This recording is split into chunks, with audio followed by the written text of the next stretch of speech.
da imunidade prevista na Constituição.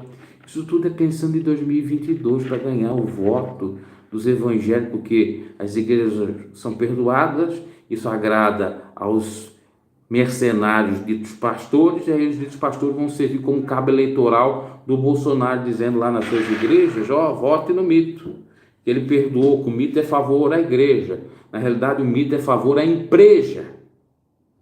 A verdadeira igreja do Senhor, que somos nós, ele não é a favor coisíssima nenhuma,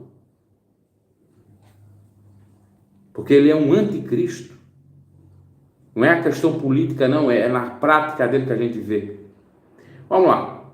Com o aval do presidente da República, Jair Bolsonaro, deputados federais rejeitaram o veto do próprio chefe do Planalto para anular dívidas tributárias de igrejas acumuladas após fiscalizações e multas aplicadas pela Receita Federal.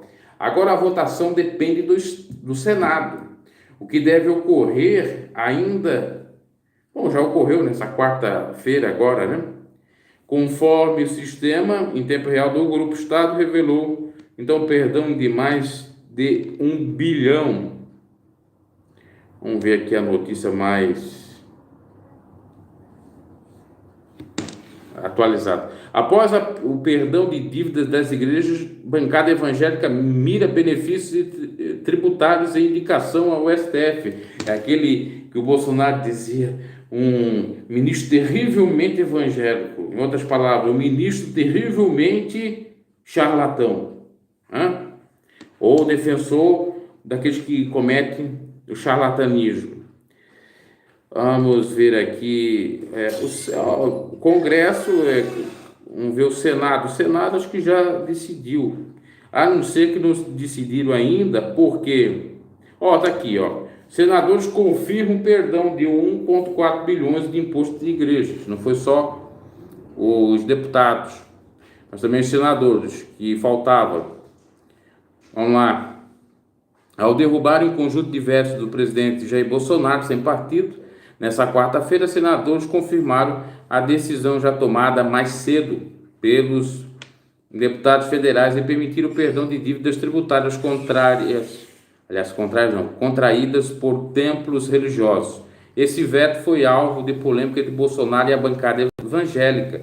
O presidente vetou em setembro de 2020 o perdão da dívida das igrejas, a pedido da equipe econômica, mas sugeriu a parlamentares da bancada que derrubasse o veto. O artigo que havia sido vetado por Bolsonaro concede, portanto, a isenção às igrejas em relação ao pagamento da contribuição social sobre o lucro líquido e as multas por não quitação do tributo.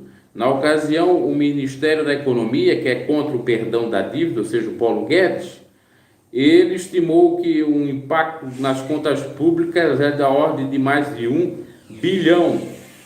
Documento enviado recentemente pela liderança do governo aos parlamentares, revelados pelo jornal Estado de São Paulo. Então, como já dissemos, 1,4 bilhões, ou 1 bilhão e 400 milhões foram perdoados. Bolsonaro afirmou que vetou porque isso poderia passar por um processo de impeachment por desrespeito à lei de diretrizes orçamentárias e também à lei de responsabilidade fiscal. É sempre ele usando essa lei para sair fora, né? Quando vetos são derrubados, o dispositivo segue para promulgação por parte do presidente Bolsonaro. Se o presidente não promulgar no prazo de 48 horas, a tarefa caberá ao presidente do Senado, Rodrigo Pacheco, do DEM de Minas Gerais.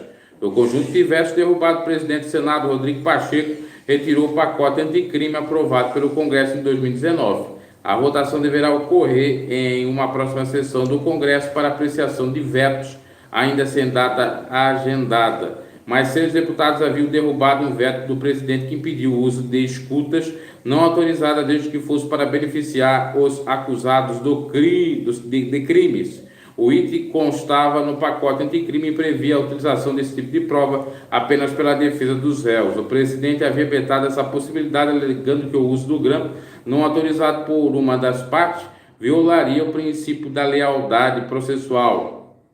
Todas as decisões tomadas anteriormente pelos deputados sobre o pacote ainda dependem de uma aprovação dos senadores aqui com relação ao pacote anticrime, que já é um outro assunto que a gente em breve pode trazer aqui no canal. Então você vê aí, meus caros, olha o absurdo, a loucura que estão fazendo.